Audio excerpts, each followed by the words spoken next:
16 फरवरी के दिन बिहार बोर्ड से मैट्रिक की परीक्षा सामाजिक विज्ञान की देने वाले हैं। तो आज का क्लास आपके लिए रामबाण साबित होने वाला है। अगर आप इस क्लास को छोड़ के जाएंगे तो आपको काफी ज्यादा पछताना पड़ेगा, क्योंकि इस क्लास में आपको ऑब्जेक्टिव के साथ साथ सब्जेक्टिव का ऐसा क्वेश्चन बताने वाले हैं जो सीधे आपके परीक्षा में पूछा जाएगा, क्योंकि वह समय आ चुकी है आपको वह क्वेश्चन सारे बता देने की जो सीधे आपके एग्जाम में पूछ दिया जाए। और आपको वैसे पता भी है कि हमें अंतिम समय अंतिम घड़ी के लिए जाना जाता है, क्योंकि अंतिम समय में जो आपको हम पढ़ाते हैं बताते हैं हूबहू आपके एग्जाम में पूछ दिया जाता है। आइए क्लास की शुरुआत करते हैं। सबसे पहले तो वीडियो को लाइक और चैनल को सब्सक्राइब करके दोस्तों में शेयर कर दीजिए, फैला दीजिए इस वीडियो को जितना ज्यादा हो सकता है आपसे शेयर कर दीजिए फटाफट से। ये देखते हैं कि क्वेश्चन क्या कह रहा है। अगर पहले से आप सभी को इन सभी प्रश्नों का उत्तर पहले से पता होगा तो आप कमेंट जरूर कीजिएगा। ऑब्जेक्टिव के साथ साथ सब्जेक्टिव क्वेश्चन यानी कि लघुत्तरीय दीर्घोत्तरीय क्वेश्चन भी आपको हम बताने वाले हैं। तो सबसे पहले आइए बात करते हैं हम लोग ऑब्जेक्टिव टाइप क्वेश्चन की कि ऑब्जेक्टिव टाइप क्वेश्चन आपके लिए एग्जाम के दृष्टिकोण से कौन कौन जो है वो काफी ज्यादा खास है, और जिस तरीके से यहां पे क्वेश्चन देखने को मिलेगा इसी प्रकार से आपके एग्जाम में हूबहू क्वेश्चन देखने को मिलेगा। सबसे पहला क्वेश्चन आपके स्क्रीन पे देखते हैं कि कौन जो है इसका जवाब दे पाते हैं। सबसे पहला क्वेश्चन काफी बढ़िया क्वेश्चन है और कह रहा है कि वीना कांग्रेस के द्वारा फ्रांस में किस शासक वंश की पुनर्स्थापना की गई थी। यह सबसे बढ़िया क्वेश्चन है। इसका राइट जवाब हो जाएगा ऑप्शन नंबर सी कि बुर्बा वंश की गई थी, यानी कि ऑप्शन नंबर जो सी होगा वो बिल्कुल बिल्कुल राइट जवाब हो जाएगा। हो चुका आगाज रण का युग बदलने की तैयारी, जीत उसी की होगी जिसकी संघर्ष जारी। अब सिक्का उछल चुका है मेरे प्यारे साथियों, अब हेड भी आपका होगा और टेल भी आपका होगा। परीक्षा के बॉर्डर पे जाइएगा तो दो बातें होगी, या तो आप जीतिएगा नहीं तो आप सीखिएगा, हार आप सकते हैं नहीं। चलिए अगले क्वेश्चन कह रहा है कि जर्मन राजराज का निर्माण किसने किया था। ये सबसे बढ़िया क्वेश्चन है, अद्भुत क्वेश्चन है। तो जर्मन राजराज का निर्माण जो है नेपोलियन बोनापार्ट ने किया था, यानी कि ऑप्शन नंबर आपका बी नंबर बिल्कुल ही राइट जवाब हो जाएगा। हमसे तेजी से कोशिश किए जवाब देने की, बाबू हमरा से तेजी से जवाब देने की कोशिश करे के बाटे, क्योंकि काहे कहती कि ई प्रश्न वह बाटे जो तहरा एग्जाम में पूछल जाई। अगला प्रश्न कह रहा बाटे कि भारतीय शासन प्रणाली है, तो बाबू भारतीय जो शासन प्रणाली बाटे वो याद करके रखे के बाटे कि यह संघात्मक शासन प्रणाली हो जाएगा, ऑप्शन ए। अगले प्रश्न की बात करते हैं। कह रहा है कि 1993 में बेल्जियम के संविधान में कुछ बदलाव यानी कि संशोधन किए गए। इन बदलावों का प्रमुख जो उद्देश्य था वह क्या था। आपके सामने चार ऑप्शन दिया गया है, इसमें से कौन ऑप्शन आपका सही होगा। बिल्कुल ऑप्शन आपका डी नंबर देखिए तो लिखा गया कि संघीय शासन प्रणाली अपनाना, यह बिल्कुल बिल्कुल राइट जवाब हो जाएगा। इस तरीके से ऑप्शन डी नंबर बिल्कुल सही हो जाएगा। अगले हम प्रश्न की बात करते हैं।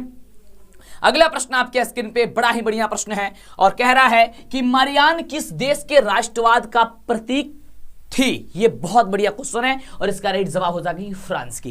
किसकी? फ्रांस, यानी ऑप्शन ए नंबर। अगला क्वेश्चन का जवाब दीजिए फटाफट से। चलिए अगला क्वेश्चन कह रहे हैं कि रूस की बोल्शेविक क्रांति का नेतृत्व किसने किया था। रूस की बोल्शेविक क्रांति का नेतृत्व किसने किया था। इसका राइट जवाब होगा बाबू लेनिन ने किया था। कौन? लेनिन ने किया था। हो चुका आगाज रण का युग बदलने की तैयारी, जीत उसी की होगी जिसकी संघर्ष जारी। चलिए अगले क्वेश्चन की बात करते हैं। अब आपके एग्जाम में बहुत ही कम समय है, एग्जाम के बॉर्डर पे अब जाने के लिए आप पूरी तरीके से तैयार हो चुके हैं और यह फाइनल रिवीजन क्लास चल रही है। इसमें ऑब्जेक्टिव के साथ साथ सब्जेक्टिव भी आपको बताया जा रहा है। चलिए क्वेश्चन कह रहा है कि 1917 की रूसी क्रांति के समय जार का शासक था, कौन था। तो बिल्कुल था निकोलस द्वितीय। अगले प्रश्न की बात करते हैं। तो कह रहे कि वर्तमान समय में विश्व के करीब कितने देशों में संघात्मक शासन प्रणाली लागू है। यह बहुत बढ़िया क्वेश्चन है। इसका जवाब हो जाएगा कि यह लगभग 25, यानी ऑप्शन हो जाएगा हम सभी का बी नंबर। अगले प्रश्न की बात करते हैं। बड़ा ही जबरदस्त बड़ा ही शानदार क्वेश्चन है और कह रहा है कि राजनीतिक दलों की नींव सर्वप्रथम किस देश में पड़ी। राजनीतिक दलों की नींव सर्वप्रथम जो है वह ब्रिटेन में पड़ी थी, यानी ऑप्शन आपका ए नंबर हो जाएगा। सीधे आपके एग्जाम में छप जाने वाला क्वेश्चन है। अगर आप क्लास को छोड़ के जाएंगे तो आपको काफी ज्यादा पछताना पड़ेगा, यह पूरी मेरी गारंटी है। अगला क्वेश्चन कह रहा है कि इनमें बहुजन समाज पार्टी के संस्थापक कौन थे। तो बहुजन समाज पार्टी के बाबू संस्थापक जो है वह काशीराम थे, यानी ऑप्शन डी नंबर हो जाएगा, यानी डी नंबर अगर बिल्कुल राइट जवाब हो जाए। अगले प्रश्न की हम बात करते हैं। कह रहा है कि हिंद चीन पहुंचने वाले प्रथम व्यापारी कौन थे।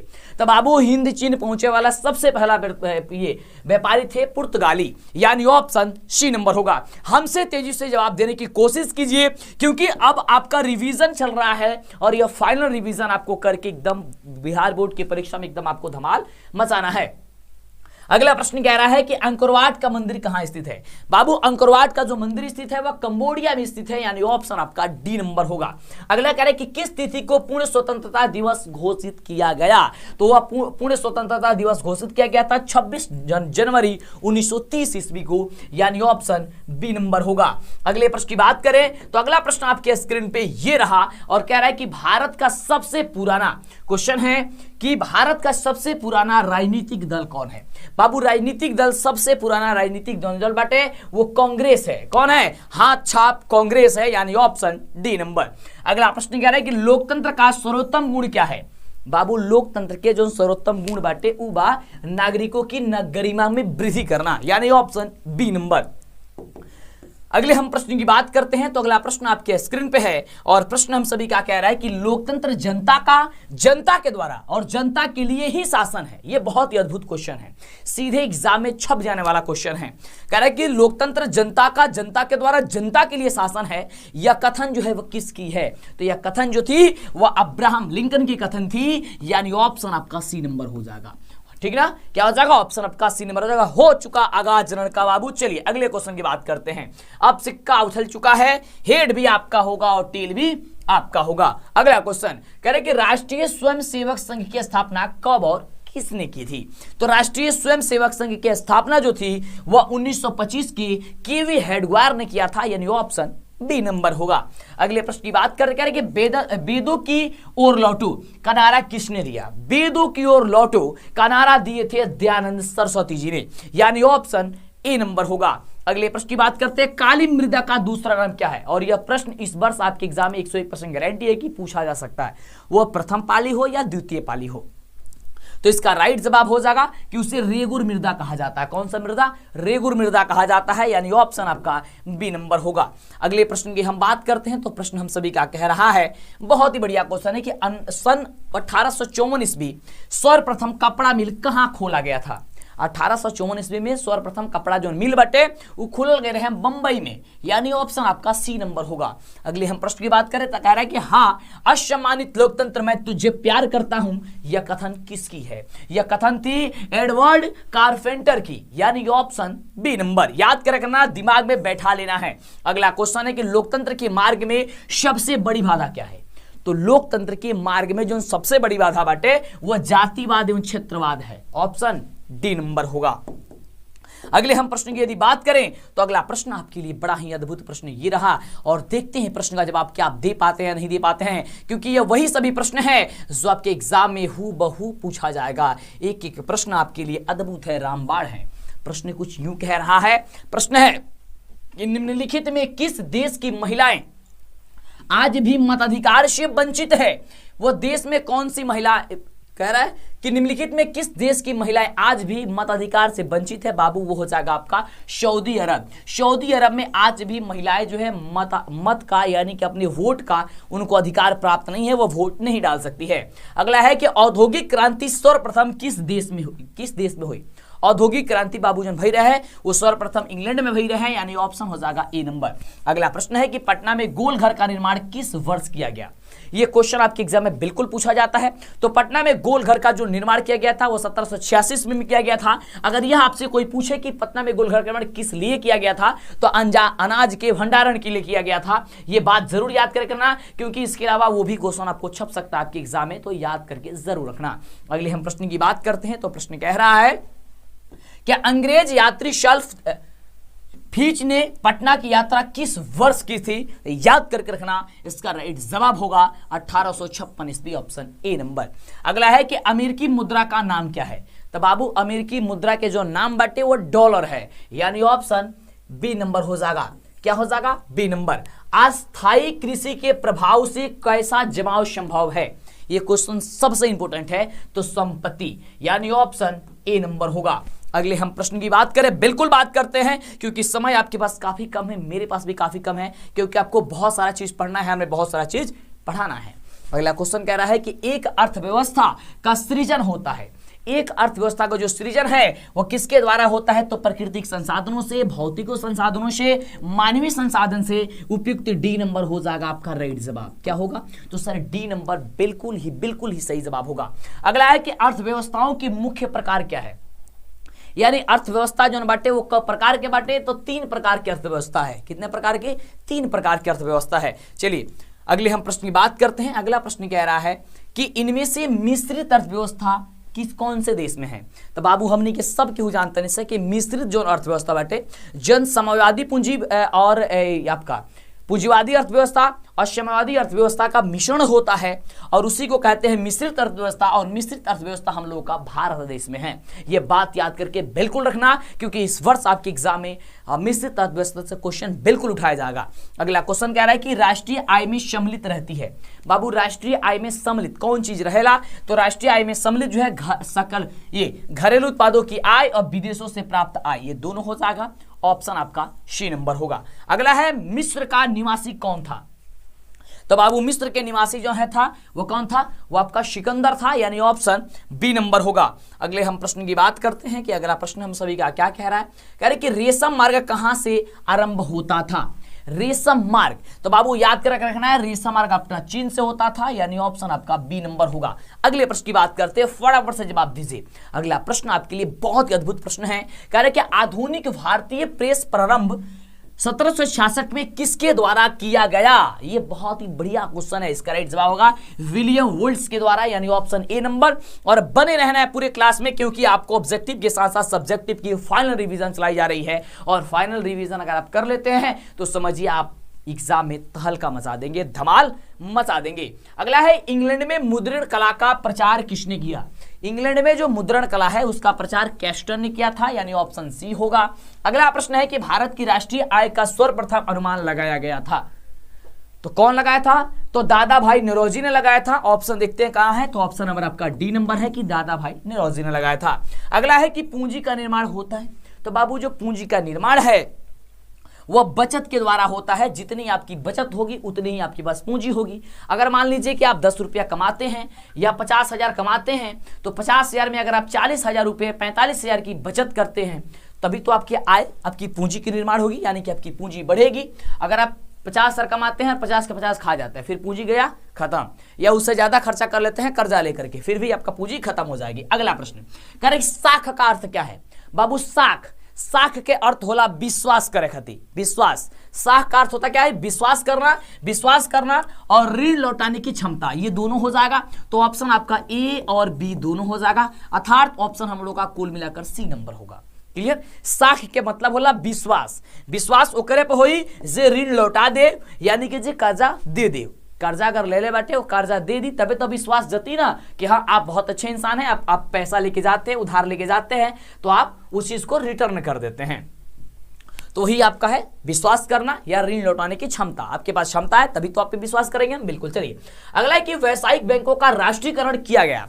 तो व्यावसायिक बैंकों का राष्ट्रीयकरण जो किया गया था वह 1969 ईस्वी में किया गया था, ये तो सबको पता है। ऑप्शन आपका ए नंबर आपका बिल्कुल ही राइट जवाब हो जाएगा। ये फाइनल रिवीजन क्लास है। इस तरीके से 80 क्वेश्चन में 40 क्वेश्चन तो आपको बनाना है। अब 40 क्वेश्चन लगातार है नहीं, कहीं से भी 80 में बता सकते हैं। तो ये पूरे 80 क्वेश्चन जानेंगे, फिर आपका सब्जेक्टिव क्वेश्चन बताएंगे, जिससे कि आपका फाइनल रिवीजन हो जाए और आपको कोई समस्या ना हो। अगला कह रहे हैं कि निम्नलिखित में कौन प्राकृतिक संसाधन नहीं है? बाबू प्राकृतिक संसाधन कौन नहीं है ये बताओ बटे। तो प्राकृतिक संसाधन इसमें कौन नहीं है? तो देखो वन प्राकृतिक संसाधन है, नदियां प्राकृतिक संसाधन है, खनिज प्राकृतिक संसाधन है, नगर, ये बताओ ये संसाधन है? नहीं है। ऑप्शन आपका सी नंबर हो जाएगा। निम्नलिखित में कौन खरीफ फसल कौन है? तो बाबू खरीफ फसल जो बाटे इनमें से हमने चावल बटे। चावल क्या है? तो खरीफ फसल है, यानी कि ऑप्शन क्या हो जाएगा हम लोग का सी नंबर हो जाएगा। अगले प्रश्न की बात करते हैं। अगला प्रश्न आपके स्क्रीन पे बहुत ही अद्भुत और बहुत ही शानदार क्वेश्चन है और कह रहा हम लोग का प्रश्न कि कुल उपलब्ध जल में पीने लायक जल कितना है? कुल उपलब्ध जल में बाबू पिए लायक जल कितना प्रतिशत पा ई हमने के बताओ बटे। और एक खास बात बता दें कि अगर आप इस वीडियो को 10 फरवरी के पहले देख रहे हैं, या आज जो हम वीडियो बना करके अपलोड यानी कि ये क्लास चल रहा है उस समय देख रहे हैं, तो 10 फरवरी के पहले तक आपको बता दें कि 10 फरवरी के पहले तक देख रहे हैं, तो 10 फरवरी को शाम 7 बजे याद करके रखिएगा, शाम 7 बजे हम बहुत पहले ही अनाउंसमेंट कर दिए हैं, शाम 7 बजे एक बहुत ही अद्भुत आपका एक टेस्ट होने वाला है पूरे बिहार में। क्लियर? और आप बिहार के सभी बच्चे उसमें शामिल होंगे और उसमें आकर्षक इनाम दिया जाएगा। जो बच्चे टॉप करेंगे उसमें लगभग 100 बच्चों को टॉप चुना जाएगा और जिसमें से सबको इनाम दिया जाएगा और उसमें से भी टॉप 10 टॉपर चुना जाएगा, उसको भी बहुत कुछ दिया जाएगा। और साथ ही जो ये टेस्ट होगा, ये बिहार बोर्ड जिस तरीके से टेस्ट ले रहा है सभी सब्जेक्ट का, वो मैथ हो, साइंस हो, सोशल साइंस हो, सबका टेस्ट होगा 10 फरवरी के दिन शाम 7 बजे। अगर ये वीडियो देख रहे हैं 10 फरवरी के पहले तो क्लियर, तो आप लोग कोर्स में ज्वाइन हो जाएंगे। कोर्स में ज्वाइन होने के लिए कहां पे सर ये टेस्ट होगा, तो कोर्स आपका ये टेस्ट होगा आपको धुरीना ऐप पे, जो बहुत बड़ा प्लेटफॉर्म है, आपसे पता है कि हम जुड़े हुए हैं। आपको इस नंबर पे कॉल करके बातें कर लेना है 9801619013। इस नंबर पे आप कॉल करेंगे तो टीम कॉल रिसीव करेगी, आपको बता देगी कि धुरीना ऐप पे आप कैसे जुड़ सकते हैं और आपको शाम टेस्ट होगा। और इसमें ये जो ऑब्जेक्टिव क्वेश्चन देख रहे हैं और इसका जो सब्जेक्टिव देख रहा है, चैप्टर वाइज ऑब्जेक्टिव सब्जेक्टिव दोनों सब चीज, यानी कि पीडीएफ नोट्स सब कुछ आपको मिल जाएगा और टेस्ट भी आपको बिल्कुल फ्री मिलेगा शाम 7 बजे 10 फरवरी के दिन। इसमें थोड़ी सी आपको पेमेंट करना होगा, 249 रुपए थोड़ा सा खर्च आपको देना पड़ेगा और ये कोई बड़ी बात नहीं है। अगर 249 रुपए में आपको chapter wise objective, subjective, PDF notes आपको सारा कुछ मिल जाता है और आपको टेस्ट भी हो रही है शाम 7 बजे, तो ठीक है ना, क्योंकि सर्वर चार्ज हो गया, बहुत सारा प्लेटफॉर्म होता है तो उसमें सबको जुड़ना और पैसा लगता है, खर्च होता है, इसलिए चार्ज किया गया है, ठीक है ना। तो ये जोर जबरदस्ती भी नहीं है, अगर आप इच्छुक रखते हैं, अगर आपके पास इच्छा है तो बिल्कुल आप उसमें ज्वाइन होइए, कोर्स को बाय कर दिए और जबरदस्त तैयारी कीजिए। और सीधे आपके एग्जाम में बता दें कि जो नोट्स आपको हम दे रहे हैं ना, उसी नोट से आपके एग्जाम में क्वेश्चन पूछा जाएगा, उससे बाहर आपके एग्जाम में एक भी क्वेश्चन नहीं पूछा जाएगा। फिलहाल आइए हम बात करते हैं, बहुत ज्यादा बातें हो गई। क्वेश्चन है कि कुल उपलब्ध जल में पीने लायक जल कितना है, तो पीने लायक बाबू जल बाटे हमने के लगभग 2.5%, यानी कि 2.5%। अगला है संकटग्रस्त प्रजातियों के अंतरराष्ट्रीय व्यापार की बैठक हेननगर में किस वर्ष आयोजित की गई थी, जो कि बहुत बढ़िया क्वेश्चन है। इसका राइट जवाब हो जाएगा 2007 ईस्वी में। कब, तो 2007 ईस्वी में की गई थी। अगला है कि भारत में सहकारिता आंदोलन का प्रारंभ हुआ, कब हुआ, तो सहकारिता आंदोलन का बाबू प्रारंभ भई रहे हमने के 1904 ईस्वी में। कब, 1904 ईस्वी में, यानी कि ऑप्शन हमने के ए नंबर हो जाए। तो ये तरीका से अगर क्वेश्चन के पढ़ रहल बाड़ा, अगर याद कर रहल बाड़ा तो बहुत बढ़िया क्वेश्चन बा और यह सभी क्वेश्चन एग्जाम में पूछल जाए। अब क्वेश्चन कहां से आ जाई कोनो अंदाजा नहीं है। ये तरीके से 8-10 गो वीडियो हम एक सब्जेक्ट के दे रहल बानी। वीडियो के नीचे डिस्क्रिप्शन में प्लेलिस्ट के लिंक बाटे, सारा वीडियो के एक करके देख ला और ये सभी क्वेश्चन पूछल जाए। अगला क्वेश्चन है कि जवाहर रोजगार योजना कब शुरू किया गया था, तो जवाहर रोजगार योजना जो है वो 1979 ईस्वी में, 89 ईस्वी में शुरू किया गया था। ऑप्शन क्या हो जाएगा, बी नंबर। अगला है भारत सरकार ने किस प्रकार की शिक्षा को मौलिक अधिकार घोषित कर दिया है, तो भारत सरकार जो है हम लोग का जो प्रारंभिक शिक्षा है, जो प्ले टू नर्सरी वगैरह होता है, जो प्ले 5 के नीचे कहिए तो ये प्रारंभिक शिक्षा को, यानी कि जो शुरुआती शिक्षा है, जो प्ले वाला जो होता है शिक्षा, ठीक ना, जिसमें हम लोग क ख ग घ ABCD सीखते हैं, इसे आपको क्या मान दिया गया, उसे मौलिक अधिकार घोषित कर दिया गया है। अगला क्वेश्चन कह रहा है कि जनसंख्या के वितरण के आधार पर वंचित परिवार का प्रतिशत क्या है, ये बिल्कुल इसका राइट जवाब होगा कि 51.3% है। कितना, 51.3%। चलिए अगले प्रश्न की बात करते हैं कि किस प्रकार के चट्टानों में खनिजों का जमाव परतों में मिलता है, परतों में कह रहा है कि आग्नेय, अवसादी, रूपांतरित या फिर ये देखो, ये जो क्वेश्चन है ना, ये आप 7वीं क्लास में पढ़े होंगे चट्टान के बारे में, बिल्कुल 7वीं क्लास में, 7वीं पता ना 6वीं या 7वीं क्लास में आप जरूर पढ़े होंगे। तो ये अवसादी चट्टान में मिलता है, ऑप्शन क्या होगा, बी नंबर होगा। अगला है कि भारत में जल विद्युत का विकास सर्वप्रथम किस क्षेत्र में हुआ, ये बहुत बढ़िया क्वेश्चन है और ये हुआ था दक्षिणी भारत क्षेत्र में, यानी ऑप्शन बी नंबर। अगले हम अगर प्रश्न की बात कर देते हैं तो अगला प्रश्न आपके स्क्रीन पे है, बड़ा बढ़िया क्वेश्चन है। कह रहे कि निम्नलिखित में से भारत में किस फसल की उपज सबसे अधिक होती है, सबसे ज्यादा, तो सबसे ज्यादा हमने के चावल के यहाँ की उपज होला और वैसे भी भारत में या बिहार में भी सबसे ज्यादा लोग चावल पसंद करते हैं और आप लोग हमें उम्मीद है कि सबसे ज्यादा चावल ही पसंद करते होंगे। स्थानांतरणशील कृषि पद्धति को पश्चिम घाट में किस स्थानीय नाम से जाना जाता है, तो ये जो जाना जाता है बाबू, ये जाना जाता है कुमारी के नाम से। किसकी, कुमारी के नाम से जाना जाता है, ऑप्शन आपका ये होगा। अगले प्रश्न की यदि हम बात करते हैं तो अगला प्रश्न आपके स्क्रीन पे बड़ा ही अद्भुत प्रश्न है। कह रहे कि भारत में तांबा गलाने का आधुनिक कारखाना सबसे पहले कहां खुला था, ये बहुत ही बढ़िया क्वेश्चन है और इसका राइट जवाब होगा कि घाटशिला में। कहां बाबू, तो घाटशिला में। अगले प्रश्न की बात करें, कह रहे कि निम्नलिखित में कौन सी संस्था वैश्वीकरण के विस्तार में सहायक हुई है, इसका राइट जवाब होगा कि सर अंतरराष्ट्रीय मुद्रा कोष में, विश्व बैंक और विश्व व्यापार संगठन, ये तीनों का तीनों होगा, यानी ऑप्शन डी नंबर होगा। अगले हम प्रश्न की बात करते हैं तो भारत में मानव अधिकार सुरक्षा अधिनियम कब पारित हुआ था? तो याद करके रखना, यह हुआ था 1993 ईस्वी में। कब मेरे शेर? तो 1993 ईस्वी में। आपका बिल्कुल ही राइट जवाब हो जाएगा। अगले हम प्रश्न की बात करते हैं और देखते हैं कि अगला नंबर प्रश्न हम सभी का क्या क्वेश्चन कह रहा है और कितना कितना महत्वपूर्ण क्वेश्चन है। तो ये रहा क्वेश्चन आपके स्क्रीन पे। बड़ा ही अद्भुत बाबू क्वेश्चन बाटे और यह सभी प्रश्न तुम्हारा एग्जाम में पूछल जाई और ये अगर क्वेश्चन पढ़ लेता रह, समझ लेता रह, तब तक एकदम धमाल मचा देबा। अगला क्वेश्चन है कि हॉलमार्क का शब्द चिन्ह यानी कि लोगो जो है, लोगो किस वस्तु की गुणवत्ता का प्रमाण है? यह बहुत शानदार क्वेश्चन है। तो सोने की आभूषण, ऑप्शन सी। अगला है कि महाराष्ट्र में भूकंप आने का मुख्य कारण क्या था? तब बाबू महाराष्ट्र में जो भूकंप आए रहे ओकर मुख्य जो कारण था वो था कोयना बांध का निर्माण, ऑप्शन डी नंबर। अगला बात है कि निम्नांकित में से कौन उद्योग कृषि पर आधारित नहीं है? बाबू कृषि पर आधारित कौन चीज नहीं है में से? सूती वस्त्र, सीमेंट, चीनी या जूट वस्त्र? तो हमनी के सब क्यों जानते हैं कि जो सूती वस्त्र बा वो हमनी के कृषि से आधारित बा।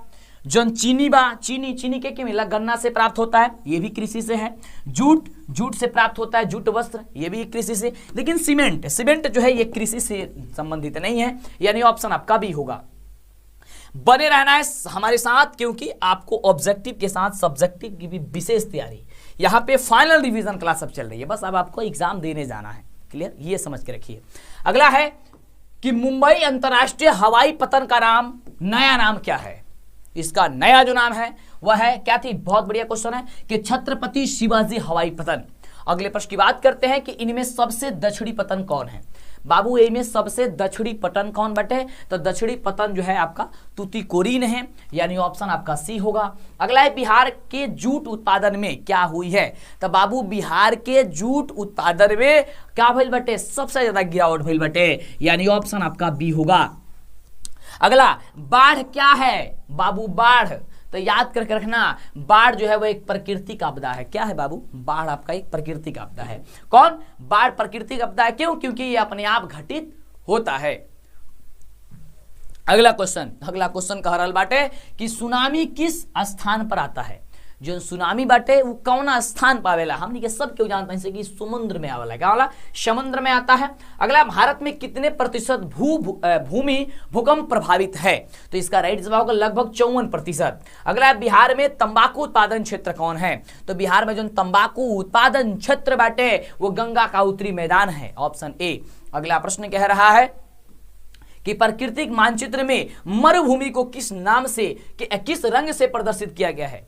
मरुभूमि को तो उसे पीले रंग से प्रदर्शित किया गया है। अगले हम प्रश्न की अद्भुत तरीके से बात करते हैं कि सर अगला प्रश्न ये आप बताइए, तो बिल्कुल इसका समझिएगा कि इनमें सर्वोच्च प्रदर्शनी की सर्वोत्तम विधि कौन मानी जाती है? इसका राइट जवाब होगा कि कंटूर या समुच्चय रेखाएं मानी जाती है, ऑप्शन सर सी नंबर होगा। क्या होगा? सी नंबर होगा। अगला है कि इनमें कौन सबसे कीमती अनवीकरणीय संसाधन है? कीमती, तो कीमती आपका खनिज है, खनिज सबसे कीमती है इसमें से। अगला इनमें कहा जैविक मिट्टी नहीं पाई जाती है मेरे बाबू? इसका राइट जवाब होगा कि वह झारखंड में। अगला निम्न में से कौन मानव जनित आपदा है, यानी कि मानव के द्वारा घटित कराई जाती है? तो यहाँ पे अगर ऑप्शन की बात करते हैं तो ऑप्शन दिया गया है सांप्रदायिक दंगे, आतंकवाद, महामारी, ये सभी का सभी जो है मानव जनित आपदा है, यानी कि ऑप्शन डी होगा। अगला कह रहा है क्वेश्चन हम सभी का कि निम्नलिखित में कौन मिश्रित अर्थव्यवस्था की विशेषता है?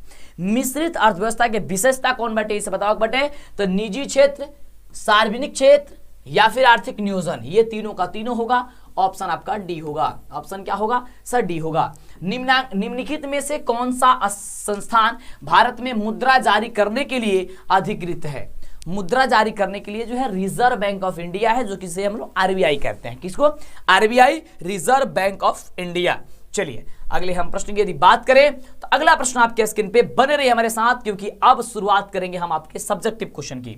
और आपको तो पता ही है कि सब्जेक्टिव जो क्वेश्चन बाटे यानी कि लघुतरीय जो क्वेश्चन वह तारा एग्जाम के बेहतर बनाई, रिजल्ट में काफी ज्यादा उछाल वही लाएगा। ऑब्जेक्टिव तो सब बच्चा करेगा, लेकिन सब्जेक्टिव जो करेगा वही ऑब्जेक्टिव सब्जेक्टिव जोड़ करके आपका रिजल्ट सबसे शानदार आएगा। अगला कह रहा है इनमें से किस परियोजना का मुख्य उद्देश्य बाढ़ नियंत्रण रहा है? इसका राइट जवाब हो जाएगा सर कोसी। क्या हो जाएगा? कोसी। अगला है भारत के किस राज्य में वन का सबसे अधिक विस्तार पाया जाता है? इसका राइट जवाब होगा कि मध्य प्रदेश। अगला है निम्नलिखित में किस खनिज के साथ प्राकृतिक गैस पाई जाती है? इसका राइट जवाब होगा कि सर पेट्रोलियम के साथ। अगला क्वेश्चन, निम्नलिखित व्यक्तियों में कौन लोकतंत्र में रंगभेद के विरोधी नहीं है? इसका राइट जवाब हो जाएगा क्या चीज? यहां पे ये ऑप्शन पहले देखते हैं और फिर आपको बताते हैं कि इसका सही जवाब क्या होगा। कह रहा है कि निम्नलिखित में कौन लोकतंत्र के रंग विरोधी नहीं है? वो जेड गुड्डी थी। ऑप्शन आपका डी होगा और ये क्वेश्चन इस पर से या तो प्रथम पाली नहीं तो द्वितीय पाली में पूछा अवश्य जा सकता है। अगला है लोकतंत्र की सफलता निर्भर करती है। तो बाबू जो लोकतंत्र के सफलता बाटे वो निर्भर करेला कई पर? तो नागरिकों की विवेकपूर्ण सहभागिता पर, यानी ऑप्शन सी नंबर। अगला है कि आर्थिक महामंदी के कारण यूरोप में किस नई प्रशासनिक व्यवस्था का आकर्षण बढ़ा है? इसका राइट जवाब हो जाएगा तानाशाही व्यवस्था का। किसका? तो तानाशाही व्यवस्था का, यानी ऑप्शन आपका बी नंबर होगा। अगले प्रश्न की बात करते हैं और फिर हम शुरुआत करते हैं आपके सब्जेक्टिव टाइप क्वेश्चन की। तो आपका ये रहा क्वेश्चन, कह रहा है 79 नंबर कि सत्ता की साझेदारी की एक अनूठी एवं सर्वोत्तम प्रणाली किस देश में विकसित की गई है? राइट जवाब होगा बेल्जियम में की गई है। किसमें? तो बेल्जियम में की गई है। लास्ट क्वेश्चन इस मॉडल सेट का और इसके बाद सब्जेक्टिव क्वेश्चन आप पढ़ेंगे। बने रहिए मेरे साथ। और हाँ, अभी तक जो बच्चे वीडियो को लाइक नहीं किया जल्दी से करो, पहले एक साथ लाइक करो। तो काफी बच्चे लाइक नहीं किए हैं, लाइक कीजिए, चैनल पे पहली बार सब्सक्राइब कीजिए। इसके बाद आपका सब्जेक्टिव क्लास की होगी शुरुआत जबरदस्त तरीके से। कह रहे कि इनमें सत्ता की साझेदारी का एक सही लाभ क्या है? बिल्कुल जवाब दीजिए। इसका सही जवाब होगा समुदायों के मध्य टकराव में कमी। क्या होगा? समुदायों के मध्य टकराव में कमी, यानी ऑप्शन हो जाएगा सी नंबर। इस तरीके से आपका ये ऑब्जेक्टिव क्वेश्चन पूछा जाएगा 80, जिसमें से जब बताना होगा मात्र 40 प्रश्न का। अब आइए बताते हैं आपको कि सब्जेक्टिव टाइप क्वेश्चन क्या है। तो जल्दी से पहले वीडियो को लाइक कीजिए, चैनल को सब्सक्राइब कीजिए और आइए बताते हैं आपको कि सब्जेक्टिव टाइप जो प्रश्न है वो प्रश्न हम सभी का क्या कह रहा है। आइए अब हम लोग समझते हैं कि 16 फरवरी के दिन जैसे आप परीक्षा देने जाइएगा तो सामाजिक विज्ञान में कौन कौन सा क्वेश्चन सब्जेक्टिव टाइप क्वेश्चन पूछा जाएगा और उसका उत्तर क्या आपको लिखना होगा जिससे कि आपका एक भी नंबर नहीं काटा जाएगा। आइए बहुत ही शानदार तरीके से समझिएगा। तो जैसे ही आप 16 फरवरी के दिन सामाजिक विज्ञान का परीक्षा देने जाइएगा तो यहां पर आपको लिखा हुआ मिलेगा खंडवा गैर वस्तुनिष्ठ प्रश्न, यानी कि सब्जेक्टिव क्वेश्चन। और इसमें सबसे पहले आपसे इतिहास से क्वेश्चन पूछा जाएगा और इतिहास में आपको सबसे पहले लघुत्तरीय प्रश्न पूछा जाएगा। उसके बाद से इसमें बोला जाएगा कि प्रश्न संख्या 1 से लेकर के 6 तक लघुत्तरीय प्रश्न हैं। इनमें से किन्हीं 3 प्रश्नों का आप जवाब दे दीजिए, आपको यहां से 6 नंबर मिल जाएगा। यानी कि 6 प्रश्न पूछा जाएगा जिसमें से मात्र आपको 3 प्रश्न का जवाब देना होगा और 3 प्रश्न का जब आप जवाब देंगे तो आपको 6 नंबर मिल जाएगा, क्योंकि एक प्रश्न जो होगा वह 2 नंबर का होगा। क्लियर?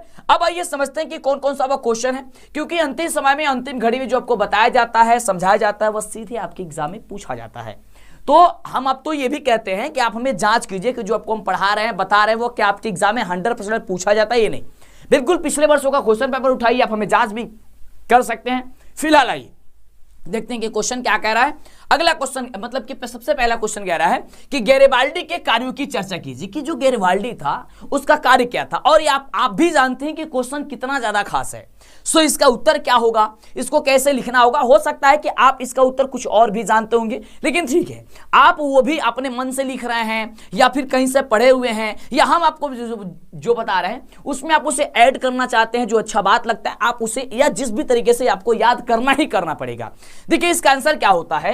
आंसर लिखना होगा कि गैरिबाल्डी ने अपने कर्मचारियों तथा स्वयंसेवकों की सशस्त्र सेना बनाई।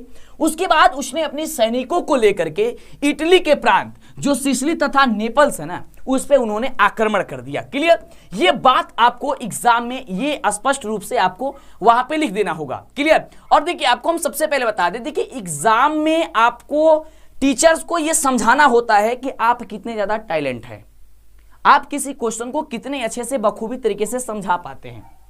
क्लियर? उसके बाद से इन रियासतों की अधिकांश जनता बुर्बो राजवंश के निरंकुश शासन से तंग होकर के गैरिबाल्डी की समर्थक बन गई। क्लियर? गैरिबाल्डी ने यहां गणतंत्र की स्थापना की तथा विक्टर इमैनुअल के प्रतिनिधि के रूप में उन्होंने यहां की सत्ता को संभाली। उसके बाद दक्षिणी इटली के जीते गए क्षेत्रों को बिना किसी संधि के जो दक्षिणी इटली के जो क्षेत्र थे उसे जो जीता गया था, उसमें वो बिना किसी संधि के उन्होंने किया क्या कि गैरिबाल्डी ने विक्टर इमैनुएल को ही सौंप दिया। इसके बाद वह अपनी सारी संपत्ति राष्ट्र को समर्पित कर साधारण किसान के भांति जीने के लिए अग्रसर हो गया। सारा संपत्ति अपने राष्ट्र को समर्पित कर दिया। यह था गैरिबाल्डी। उसके बाद इटली के एकीकरण में यह गैरिबाल्डी का जो है महत्वपूर्ण योगदान था। बस इतना आपको लिखना होगा, एग्जाम में आपको पूरा का पूरा नंबर दे दिया जाएगा। तो ये बात अगर आप लिखते हैं तो कोई भी टीचर जो है वो इस चीज को काटेंगे नहीं और 100% आपका नंबर देंगे। ये बात याद करके रखना। अब सिक्का उछल चुका है मेरे प्यारे साथियों, अब हेड भी आपका होगा और टेल भी आपका होगा। चलिए अगले क्वेश्चन की ओर हम बढ़ते हैं और देखते हैं अगला क्वेश्चन अपने आप में कितना ज्यादा खास है। क्वेश्चन कह रहा है 2 नंबर कि पांडुलिपियां क्या है, इसकी क्या उपयोगिता है, इसको समझा दीजिए। काफी बेहतर क्वेश्चन है और आप भी जानते हैं कि कितना बेहतर क्वेश्चन है और इसी टाइप का क्वेश्चन, इसी आधार का क्वेश्चन आपके एग्जाम में पूछा जाएगा। आइए समझते हैं इसका उत्तर क्या होगा। आपको लिखना होगा कि भारत में छापखाना के विकास के पहले हाथ से लिख करके पांडुलिपियों को तैयार करने की पुरानी और समृद्ध परंपरा थी। पहले छपाए खाना के जगह पे हाथों से लिख करके उसको तैयार किया जाता था। यहां जो है संस्कृत, अरबी एवं फारसी साहित्य की अनेक तस्करी युक्त सुलेखन कला से परिपूर्ण साहित्यों की रचनाएं होती रहती थी। इन्हें मजबूती प्रदान करने के लिए सजिल्द भी किया जाता था। फिर भी पांडुलिपियां काफी नाजुक और महंगी होती थी। जब ये काफी ज्यादा महंगी होगी, काफी ज्यादा नाजुक होगी, तो होगा ये कि पांडुलिपियों की बनावट कठिन होने एवं प्रचुरता से उपलब्ध नहीं होने के कारण यहाँ के जो आम जनता थे उनके पहुंच से क्या था, ये बाहर थी। क्योंकि वह नाजुक था, उनपे काफी ज्यादा मेहनत लगता था, है ना। तो इस कारण और प्रचुरता उनके क्या है, वो उपलब्ध उतना ज्यादा नहीं थी, जिसके कारण क्या था, आम जनता के पहुंच से वह बाहर था। बस ये बात आपको लिखना होगा, पूरा का पूरा नंबर आपको दे दिया जाएगा। क्लियर। अभी तक वीडियो को लाइक नहीं किया, लाइक कब करोगे, जल्दी से कर दो और चैनल को सब्सक्राइब नहीं किया कर लो, क्योंकि अंतिम जो आपका जिस दिन परीक्षा जब होगा ना, उस समय आपके लिए हम रामबाण देते हैं साफ एकदम, मतलब देखो इस समय और जाकर छाप दो एग्जाम में। तो उसके लिए चैनल को सब्सक्राइब किए रहोगे तब तो ये सारी जानकारी मिलेगी ना। तो जल्दी से चेक कर लो एक बार, क्या आपने चैनल को सब्सक्राइब कर लिया है? कर लिया तो बहुत अच्छी बात है, क्योंकि चैनल को जब तक सब्सक्राइब नहीं करेंगे आपके पास वीडियो नहीं मिल पाएगा। क्लियर। तो जल्दी कर लीजिए, क्योंकि जैसे वीडियो हम डालेंगे फटाफट से आप देख पाएंगे उस चीज को। क्लियर। अगला देखिए क्वेश्चन। अगला क्वेश्चन तो अपने आप में और ही ज्यादा खास है और ये क्वेश्चन इस वर्ष या तो प्रथम पाली नहीं तो द्वितीय पाली में पूछा ही जा सकता है। क्वेश्चन कह क्या रहा है सर, इतना इंपॉर्टेंट है बता रहा है। क्वेश्चन है कि रासायनिक हथियारों एवं एजेंट ऑरेंज का वर्णन कीजिए। जो रासायनिक हथियार है और एजेंट ऑरेंज जो है वो क्या है, इसके बारे में आप बता दीजिए। तो ध्यान से समझिएगा। सबसे पहले आपको ब्लैक पेन से लिखना होगा रासायनिक हथियार। ठीक है, रासायनिक हथियार के बारे में ये समझते हैं। यह एक तरह का ऑर्गेनिक कंपाउंड है जो अग्नि बमों में गैसोलीन के साथ मिलकर के एक ऐसा मिश्रण तैयार करता है जो त्वचा से चिपक जाता है और जलते रहता है। ये एक ऐसा मिश्रण है जो त्वचा से चिपक जाता है और जलना प्रारंभ कर देता है। इसका व्यापक पैमाने पर वियतनाम में प्रयोग किया गया था। इसका व्यापक पैमाने पर कहां प्रयोग किया गया था, तो वियतनाम में प्रयोग किया गया था। रासायनिक हथियार एजेंट ऑरेंज का भी अमेरिकी सैनिकों द्वारा वियतनाम युद्ध में इस्तेमाल किया गया। यह एक ऐसा जहर था जिससे पेड़ों की पत्तियां तुरंत झुलस जाती थी एवं पेड़ मर जाती थी। आगे समझिएगा, जंग को खत्म करने के लिए इसका प्रयोग किया जाता था। इनका इस्तेमाल जंगलों के साथ साथ खेतों और आबादी दोनों पर जम करके किया गया। इस तरह जहर का असर आज भी वहां की आबादी में क्या होता है, नजर आती रहता है। ये इतना खतरनाक जहर था। जन्मजात विकलांगता और कैंसर के रूप में यहाँ पे उस चीज को देखा जा रहा है। जिस चीज को जो आप ये पढ़ रहे हैं रासायनिक हथियार, ये आज भी जब वहां पे लोग जन्म लेते हैं तो समय क्या होता है, वहां पे आज भी जो लोग हैं वो कैसे होते हैं, वो अभी विकलांग के रूप में कभी दिखाई देते हैं, कभी कैंसर के रूप में दिखाई देते हैं, यानी कि कोई ना कोई उनमें कमियां जरूर दिखाई देती है। तो ये सारी बातें अगर लिखते हैं रासायनिक हथियार एवं एजेंट ऑरेंज के बारे में तो आपको पूरा का पूरा नंबर दिया जाएगा। यहां पे कोई भी दिक्कत होने वाली आपको नहीं है। क्लियर। अब चलिए अगला क्वेश्चन। ये देखिए, ये भी क्वेश्चन अपने आप में बहुत ही खास है और क्वेश्चन को पढ़िएगा, समझिएगा, बेहतर क्वेश्चन है। क्वेश्चन कुछ यूं कह रहा है कि जतरा भगत के बारे में आप क्या समझते हैं। यह जानते हैं? संक्षिप्त में बता दीजिए, यानी कि कुछ कुछ इसके बारे में बता दीजिए कि आखिर में जतरा भगत जो है वह क्या है। जतरा भगत के बारे में आप क्या जानते हैं, आइए समझते हैं। बड़ा ही इंपॉर्टेंट क्वेश्चन है और ध्यान दीजिएगा। और एक बार प्लीज लाइक करके शेयर कर दो यार, अभी तक नहीं किया तो। और डेली आपका जो क्लास चल रही है, अद्भुत क्लास है, एक एक क्लास की देखिए, बहुत जबरदस्त क्लास है। चलिए, है आपका कि अंग्रेजों के खिलाफ आदिवासियों यानी कि छोटा नागपुर क्षेत्र के उवार ने 1914 ईस्वी से लेकर के 1918 ईस्वी के बीच विद्रोह किया, जिसका नेता जतरा भगत था। इस आंदोलन में सामाजिक एवं शैक्षणिक सुधार पर विशेष बल दिया गया, जिसमें परमेश्वरवाद पर बल तथा मांस, मदिरा और आदिवासी नृत्य दूर रहने की बात इसमें क्या की गई थी, इसमें यह बात रखी गई थी, यह बात की गई थी। यही है आपके जतरा भगत के बारे में। बस इतना छोटा लाइन आप लिखिएगा, आपका पूरा का पूरा नंबर दे दिया जाएगा, आपका नंबर नहीं काटा जाएगा। एक चीज आपको हम बता दें, ये सारी चीजें तो हम पढ़ा ही रहे हैं। अगर ये वीडियो 10 फरवरी के पहले देख रहे हैं, 10 फरवरी के पहले देख रहे हैं, तो आपको बता दें कि 10 फरवरी के पहले अगर आप देख रहे हैं, बाद में देखेंगे कोई दिक्कत नहीं है। 10 फरवरी के पहले देख रहे हैं तो 10 फरवरी के शाम 7 बजे आपका फाइनल टेस्ट हम रखे हैं। पूरे बिहार में यह पहली बार होने जा रहा है। शाम 7 बजे आप इस टेस्ट में शामिल होइए। अगर 10 फरवरी के पहले इस वीडियो को देख रहे हैं तो शाम 7 बजे यह क्लास आपको इस टेस्ट में शामिल होना है, जो पूरे बिहार में होगा। इसमें आकर्षक इनाम भी आपको दिया जाएगा। इस टेस्ट में कैसे शामिल होना है, आप हमारे इस नंबर पे कॉल कीजिए और अभी ज्वाइन हो जाइए। 98 016 19 013 यहाँ पे टीम बैठी हुई है, आपको कॉल करना है और धुरीना ऐप में आपको ज्वाइन हो जाना है। वहां पे ये जो पीडीएफ आप देख रहे हैं, इस पीडीएफ को भी आप दिया जाएगा। आपको ये डायरेक्ट कॉल करना है, न कि व्हाट्सएप पे करना है। आपको डायरेक्ट कॉल करना है, टीम से बात कर लेना। नहीं तो हम इसके पहले एक ऐप आपको वीडियो भी बना दिए हैं कि आप धुरीना ऐप डाउनलोड कर लीजिए। धुरीना ऐप में हमारा कोर्स को आप रामबाण क्रैश कोर्स नोट्स के नाम से है, रामबाण क्रैश कोर्स नोट्स आप ज्वाइन कीजिए और 10 फरवरी के दिन आपका टेस्ट जो होगा उसमें आप ज्वाइन होइएगा। और आपको हम बता दें कि वहां पे आपको ऑब्जेक्टिव, सब्जेक्टिव, मॉडल पेपर, आपको एक सब्जेक्ट का 5 मॉडल पेपर मिलेगा और उसी से आपके एग्जाम में क्वेश्चन पूछा जाएगा। उससे बाहर आपके एग्जाम में नहीं पूछा जाएगा, यानी कि वह पीडीएफ और नोट्स हम आपको देना शुरू कर दिए हैं। तो जल्दी से आप धुरीना ऐप को डाउनलोड कीजिए और 10 फरवरी से पहले इस वीडियो को देख रहे हैं तो आप जल्दी से टेस्ट देने के लिए ज्वाइन हो जाए। शाम 7 बजे आपका वह टेस्ट होगा, ये हम पहले ही अनाउंसमेंट कर दिए हैं। ये बात आप समझ गए होंगे। या फिर हमारे नंबर 98 016 19 013 पे आप कॉल करके बात कर सकते हैं। कैसे ज्वाइन होना है, सुबह 9 बजे से लेकर के शाम 5 बजे तक कॉल आप कर सकते हैं। फिलहाल आइए अगले क्वेश्चन की हम बात करते हैं कि अगला क्वेश्चन क्या कह रहा है। देखिएगा, बखूबी बड़ा बेहतर क्वेश्चन है और क्वेश्चन समझिएगा। कह रहा है कि साइमन कमीशन पर संक्षिप्त टिप्पणी लिखिए। साइमन कमीशन बाबू, साइमन कमीशन पर संक्षिप्त टिप्पणी लिखना है। तो ध्यान दीजिएगा, भारत में संवैधानिक सुधार के मुद्दे पर विचार करने हेतु 1919 के भारत अधिनियम में यह व्यवस्था की गई कि 10 वर्ष के बाद एक आयोग नियुक्त किया जाएगा। यह आयोग अधिनियम में परिवर्तन पर विचार करेगा। सर जॉन साइमन के नेतृत्व में 1917 को साइमन कमीशन बना, जिस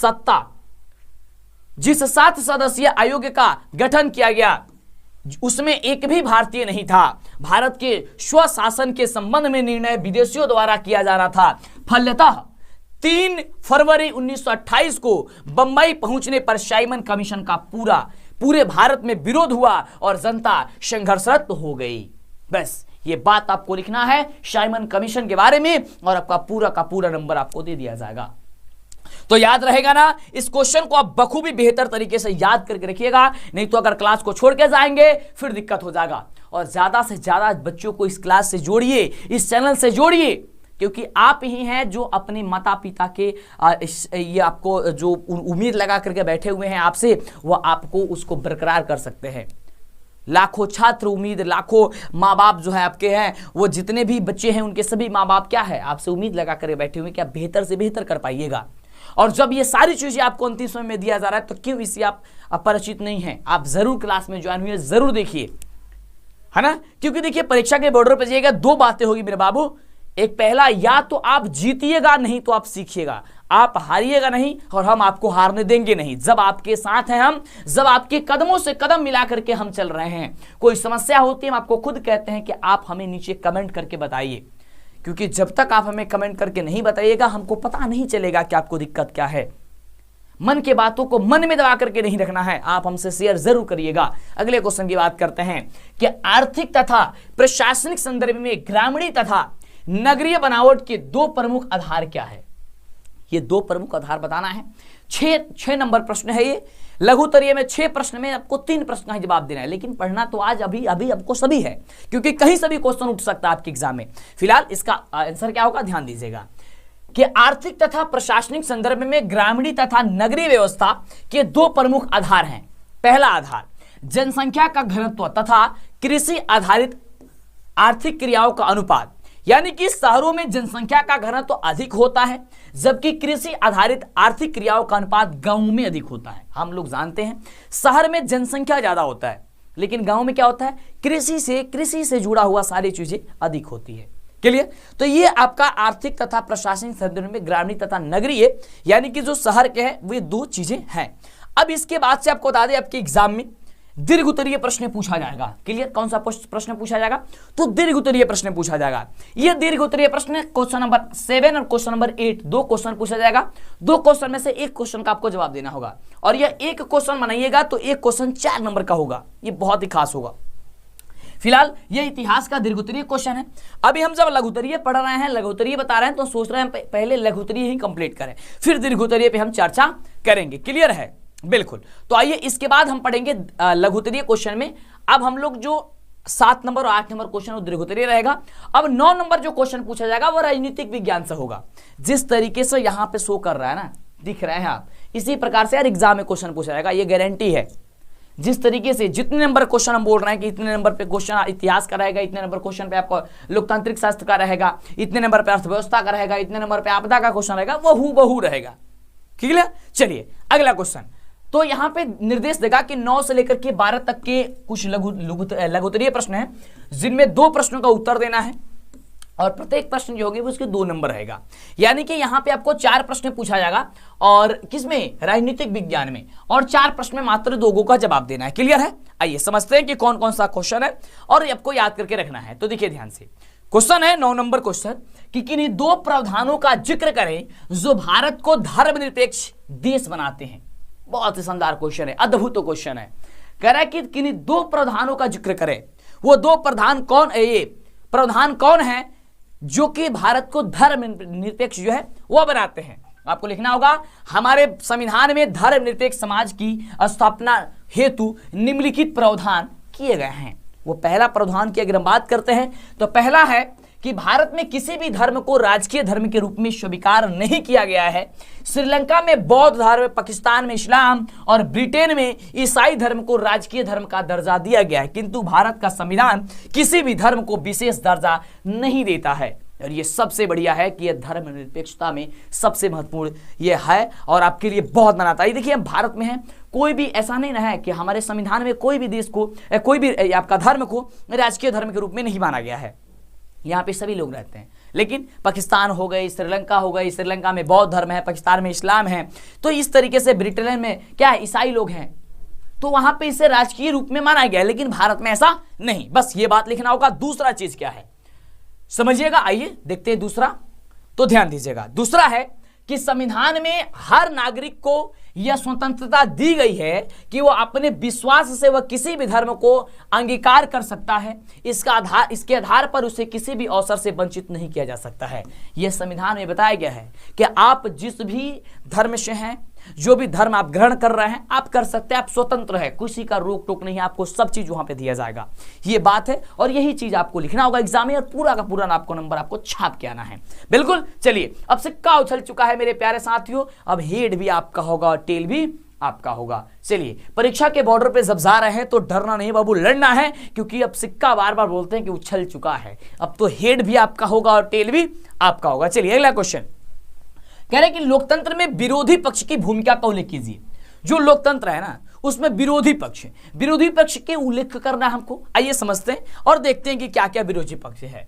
तो चुनाव हराने वाले दल जो सरकार बनाने में असफल रहते हैं, वह विरोधी पक्ष की भूमिका निभाते हैं, तथा वे सरकार के कामकाज, नीतियों एवं असफलताओं की आलोचना करने का महत्वपूर्ण कार्य करते हैं। वे तानाशाही सत्ता को अपनाने से सरकार को रोकते हैं। विरोधी दल सदन में कुछ विधियों का प्रयोग करते हैं, जैसे कि अविश्वास प्रस्ताव, प्रस्ताव और ध्यान आकर्षण विधायिका से बाहर भी ये सरकार की संगठित आलोचना जारी रखते हैं। विरोधी पक्षों का काम विरोध करना, पोल खोलना तथा सत्ता से उतारना माना जाता है। इस प्रकार उनका उद्देश्य देश में एक बेहतर शासन सुनिश्चित करना होता है। और देखिए, आप सभी जानते हैं चुनाव जब होता है तो जब विरोधी पक्ष होते हैं या एक पक्ष है और फिर दूसरा पक्ष होता है, क्या करता है, वो उसका पोल खोलता है, वो उसका पोल खोलता है। इससे क्या होता है, तभी हम लोग को पता चलता है। देखो, हम लोगों यहाँ पे बैठे हुए हैं ना, कहा जाता है कि हम लोग जब यहाँ पे बैठे हुए रहते हैं और जब तक कोई विपक्षी बात ये नहीं कहेगा, क्योंकि विपक्षी को सारी चीजें पता है, हम लोग को सारी चीजें थोड़ी ना पता है कि कहाँ कौन घोटाला क्या कर रहा है, लेकिन विपक्षी ये पोल खोलते हैं, क्या ये चीज यहाँ पे ऐसे कर रहा है, ये हो रहा है, ऐसा नहीं होना चाहिए। और जिसके कारण वो विपक्षी के डर से वे जो सरकार रहती है सत्ता में, वे कुछ ना कुछ काम बेहतर जरूर करती है। दूसरी आसान आता है मीडिया का। मीडिया भी जो है स्वतंत्र, जो मीडिया आज जिसे माना जाता है वो मीडिया है, वो मीडिया से भी विकास बहुत बेहतर होता है। लेकिन आजकल के जौन मीडिया भइल बड़े लोगी, वो करा सकता मतलब मत पूछो, हद बा। वो अपने आप को कब पत्रकार कह रहे हैं, मीडिया कह रहे हैं, हमको ये तो शर्म लग रहा है कि वो कैसे अपने जुबान से कह रहे हैं कि हम मीडिया है। गजब हाल है यार। वो मीडिया नहीं, वो ब्लॉगर्स हैं जो ब्लॉग बना रहे हैं, वो मीडिया, उसको मीडिया बोला जाता है।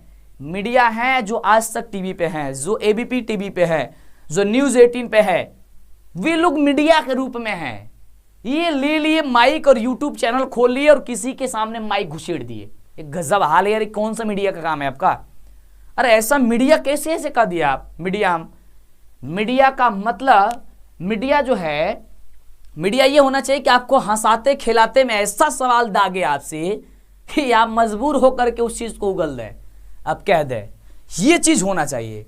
फिलहाल हम लोग मीडिया के बारे में नहीं पढ़ रहे हैं, यहाँ आगे पढ़ रहे हैं। लेकिन आजकल जो ये लोग पढ़ रहे हैं, आजकल देख रहे हो तुम लोग, ऐसा हम क्यों बोले? सबको नहीं बोल रहे हैं हम। जो ये चिटपुटिया जो है माइक लेकर के घुसेड़ रहा है, यूट्यूब चैनल खोल दिया, फेसबुक खोल लिया, उसको बोल रहा है।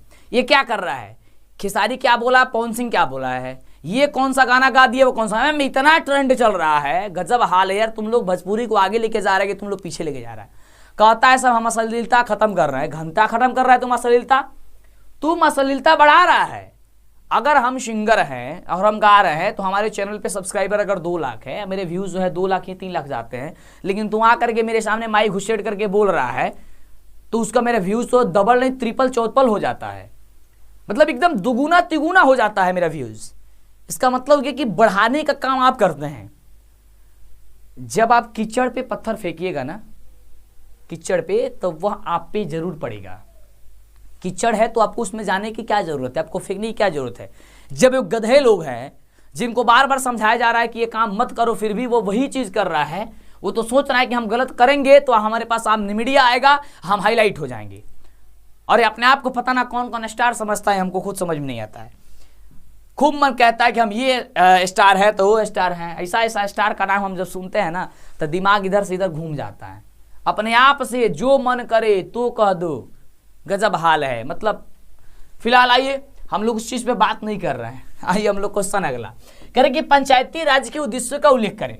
अब पंचायती राज जो है उसके उद्देश्य क्या है, उस पर हम चर्चा करते हैं। तो ध्यान दीजिएगा, पंचायती राज के मुख्य उद्देश्य क्या क्या है, तो ध्यान दीजिए। ग्रामीण क्षेत्र के स्थानीय संस्थाओं को वास्तविक शक्तियों सौंपकर लोकतंत्र का आधार मजबूत करना। दूसरा है कि स्थानीय मामलों के कार्यों में ग्रामीणों की अधिक साझेदारी सुनिश्चित करना। तीसरा है कि ग्रामीण क्षेत्रों में उपलब्ध मानव संसाधनों तथा अन्य संसाधनों का सही प्रयोग करना। और चौथा है कि ग्रामीणों के बीच आत्मनिर्भरता एवं सामुदायिक भावना को विकसित करना है। और हम 5वें की बात करते हैं, 5वें छठे की, क्योंकि पंचायती राज के उद्देश्य का जो हम चर्चा कर रहे हैं तो इसमें 3 4 5 लिखना जरूर पड़ेगा। हो सकता है ऐसा नहीं तो कम से कम देखिए, किसी भी देखो अगर अंतर लिखने का आए तो या उद्देश्य लिखने के बारे में आए तो कम से कम 3 को जरूर लिखिएगा पॉइंट, ठीक ना। चौथा पॉइंट है, आपको 4 5 पॉइंट हम बता दे रहे हैं, आप 3 पॉइंट कम से कम जरूर लिखिएगा। कोशिश कीजिएगा 5 हो जाए, 6 हो जाए, जो भी हो, जितना अच्छा जितना ज्यादा लिखेंगे उतना बेहतर होगा। आगे है कि ग्रामीण क्षेत्र में सामुदायिक विकास योजना को मूर्त रूप देना। अगला है कि ग्रामीण क्षेत्र के कमजोर वर्ग के लोगों को भी मुख्यधारा से जोड़ना तथा ग्रामीण विकास योजनाओं में हाथ बांटने का अवसर प्रदान करना। बस इतना सारी चीजें लिखिएगा, आपको एग्जाम में कोई दिक्कत नहीं होगा, सारी चीजें समझ में आपको आती चला जाएगा। चलिए अगला क्वेश्चन हमने के पढ़ते हैं। अगला क्वेश्चन बहुत ही शानदार बैठे और क्वेश्चन कह रहा बा कि बिहार में हुए छात्र आंदोलन के प्रमुख कारण क्या थे। बाबू बिहार में छात्र आंदोलन भई रहे, उस छात्र आंदोलन के बारे में हमने के जाने के बाटे कि प्रमुख जो कारण था वो क्या था। आइए समझते हैं कि प्रमुख कारण क्या था। तो देखिए 1971 से लेकर के 1972 ईस्वी के बाद वर्षों में देश की सामाजिक आर्थिक दशा में कोई सुधार नहीं हुआ था। बांग्लादेश से आए स्वर्णधारियों के चलते अर्थव्यवस्था और लड़खड़ाने लगी। अंतर्राष्ट्रीय बाजार में तेल की कीमतों में अप्रत्याशित वृद्धि ने भारत की आर्थिक स्थिति को असंतुलित कर दिया। 1972 से 73 ईस्वी में मानसून की असफलता के चलते पूरे देश में कृषि के पैदावार में काफी ज्यादा गिरावट आ गई, काफी ज्यादा कमी आ गई।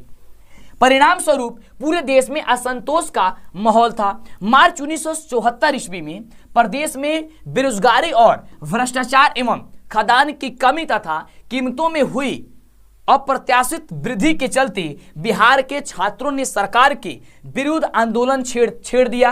बिहार के छात्रों ने अपने आंदोलन की अगुवाई के लिए जयप्रकाश नारायण को आमंत्रित किया था।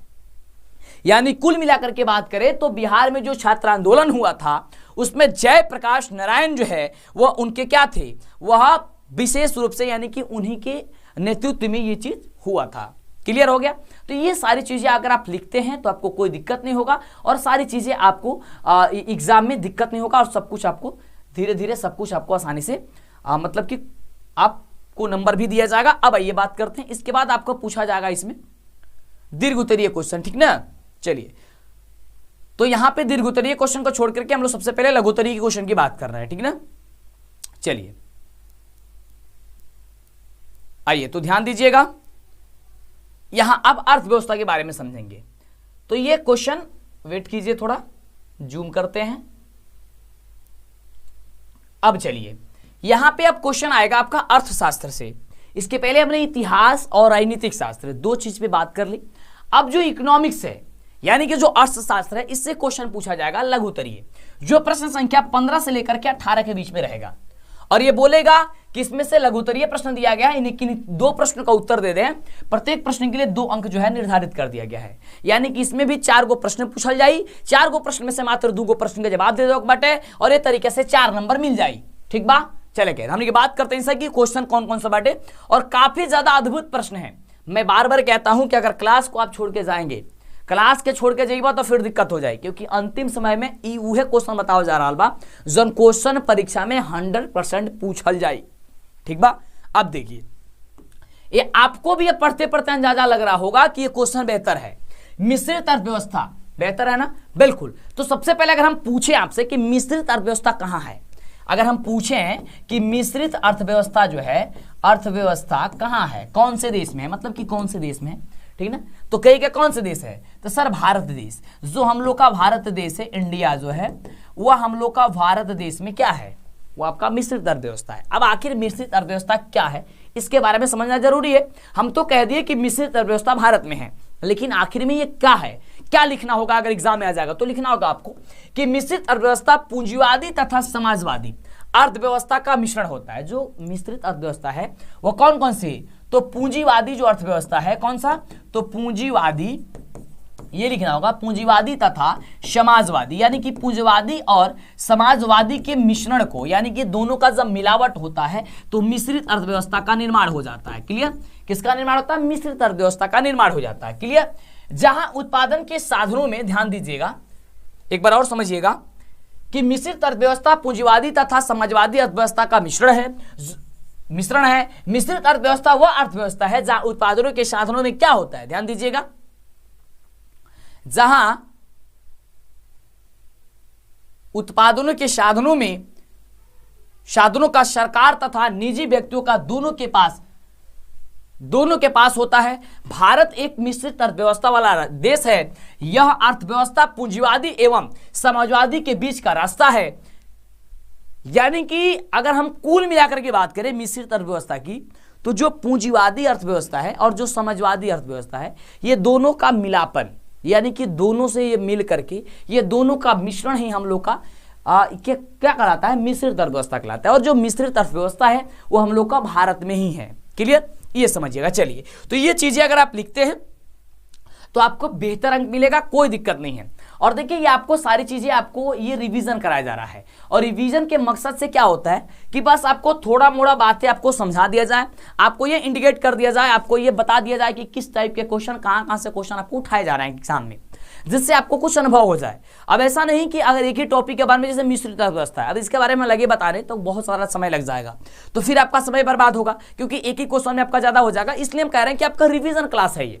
अब तो आपको रिवीजन करना है ना, तो बस आप क्वेश्चन देखिए, थोड़ा बहुत उसका आंसर देख लीजिए कि क्या क्या उसका होने वाला है। वैसे तो अब सारी चीजें आपको पता होनी चाहिए। चलिए, अगला क्वेश्चन है कि मार्शल द्वारा दी गई राष्ट्रीय आय की परिभाषा दीजिए। मार्शल द्वारा, ध्यान दीजिएगा, तो इसका उत्तर होगा, मार्शल के अनुसार किसी देश की श्रम एवं पूंजी का उसके प्राकृतिक साधनों का प्रयोग करने से प्रति वर्ष भौतिक तथा अभौतिक वस्तुओं पर विभिन्न प्रकार की सेवाओं का जो शुद्ध समूह उत्पन्न होता है उसे राष्ट्रीय आय कहते हैं। अगर राष्ट्रीय आय पूछेगा तो आपको यह लिखना होगा कि मार्शल द्वारा दी गई राष्ट्रीय आय की क्या परिभाषा है। अब देखिए, राष्ट्रीय की परिभाषा अलग अलग लोगों ने अलग अलग तरीके से दिया है, लेकिन अगर पूछते नाम देकर के कि मार्शल द्वारा दी गई जो राष्ट्रीय आय है उसके बारे में उन्होंने क्या बताया, तो उन्होंने यही बताया था, और आपको लिख देना होगा। क्लियर, चलिए आगे बात करते हैं अगले क्वेश्चन की। अगला क्वेश्चन है कि मौद्रिक प्रणाली क्या है मेरे शेर।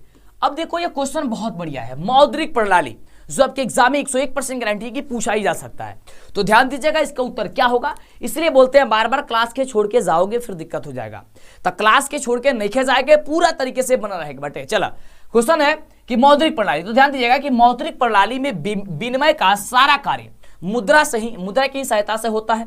इस प्रणाली में पहले कोई व्यक्ति अपनी वस्तु या सेवा को बेच करके मुद्रा प्राप्त करता है और फिर उस मुद्रा से अपनी जरूरत की अन्य वस्तुएं प्राप्त करता है। चूंकि इस प्रणाली में मुद्रा विनिमय के माध्यम का कार्य करती है, इसलिए इसे मौद्रिक विनिमय प्रणाली कहा जाता है। और बस यही बात आपको एग्जाम में लिखना होगा, ध्यान दीजिएगा। इसका पीडीएफ नोट्स कैसे मिलेगा, जैसा कि आपको हमने बताया, ये सबका एकदम हूबहू कहां पे मिलेगा सर, तो ये आप जो है धुरीना ऐप डाउनलोड कर लीजिए। धुरीना ऐप जब आप प्ले स्टोर से डाउनलोड करेंगे, धुरीना ऐप बहुत बड़ा प्लेटफॉर्म है, बहुत बड़ा ऐप है, वो डाउनलोड कीजिए, उसमें हमारा कोर्स दिखेगा। या फिर आप हमारे इस नंबर पे बात कर लीजिए 9801619013, बात कीजिए और आप जाकर के उस कोर्स में ज्वाइन हो जाइए। पीडीएफ नोट्स मिल जाएगा। और 10 फरवरी से पहले, जैसा कि आपको हमने बताया कि 10 फरवरी से पहले आप इस वीडियो को देख रहे हैं, तो 10 फरवरी के दिन शाम 7 बजे एक टेस्ट होने वाला है। उस टेस्ट में भी आप फ्री बिल्कुल शामिल हो सकते हैं, और उसमें आपको आकर्षक इनाम दिया जाएगा। आपको उसमें टॉप पर चुना जाएगा कि कौन बच्चे जो है वो बिहार में पूरे टॉप कर दिए हैं। ठीक है, तो 10 फरवरी को शाम 7 बजे जुड़ना है, आपको उस टेस्ट में जरूर शामिल होना है। ये आपका बिल्कुल फ्री रहेगा, ये बात आप ध्यान दीजिएगा। 10 फरवरी के दिन मात्र इसके लिए कुछ प्राइज रखे हैं 249 रुपए, जिसमें आपको chapter wise subjective PDF note सारा कुछ मिला जाएगा। और उस पीडीएफ के बाहर आपके एग्जाम में एक भी प्रश्न नहीं पूछा जाएगा, क्योंकि उसमें चैप्टर वाइज ऑब्जेक्टिव भी है, चैप्टर वाइज सब्जेक्टिव है, जो हम किताब लिखे हैं वो भी है, और साथ ही ये जो पीडीएफ आप देख रहे हैं जो ये मॉडल पेपर का है, ये भी आपको वहां पर मिल जाएगा। तो जल्दी से आप ज्वाइन हो जाइए, कोर्स को बाय कर लीजिए और फटाफट से अपनी तैयारी में लग जाइए। चलिए अगला क्वेश्चन अपने आप में बड़ा ही खास है। क्वेश्चन कह रहा है कि आप किसी खाद्य पदार्थ संबंधी वस्तुओं को खरीदते समय कौन कौन सी मुख्य बातों का ध्यान रखेंगे, अब बिंदुवार उल्लेख कर दीजिए। बेहतर क्वेश्चन है, बस बिंदुवार आपको बता देना है कि किसको किसको आपको ध्यान में रखना है। ये नहीं कि सबके बारे में चर्चा कर रही है, चर्चा करेंगे तो दीर्घोत्तरीय प्रश्न हो जाएगा और काफी ज्यादा लंबा हो जाएगा, लेकिन केवल उसको मुख्य बिंदु जो है उसको आपको लिख देना है। आइए ध्यान दीजिएगा। तब किसी खाद्य पदार्थ संबंधी वस्तुओं का खरीदते समय हम निम्न बातों का ध्यान रखेंगे। पहली बात क्या है कि अवयवों की सूची, दूसरा वजन और परिमाण, तीसरा निर्माता का नाम और पता, निर्माण की तिथि, ये सारी बातें होनी चाहिए। इस्तेमाल की समाप्ति और आपका समिस चिन्ह, उसके बाद से डाले गए रंग और खुशबू की घोषणा, पोषाहार का दावा, सम्मिलित पौष्टिक तत्वों की मात्राएं, स्वास्थ्य के प्रति हानिकारक चेतावनी और वैधानिक चेतावनी, ये सारी चीजें उस पर जरूर होनी चाहिए। तभी जो है आप किसी खाद्य पदार्थ संबंधी वस्तु का खरीदते समय आप जो है इस चीज का अगर ध्यान रखते हैं तो कोई भी दिक्कत आपको नहीं होगी। बस इतना सारी चीजें आपको लिख देना है।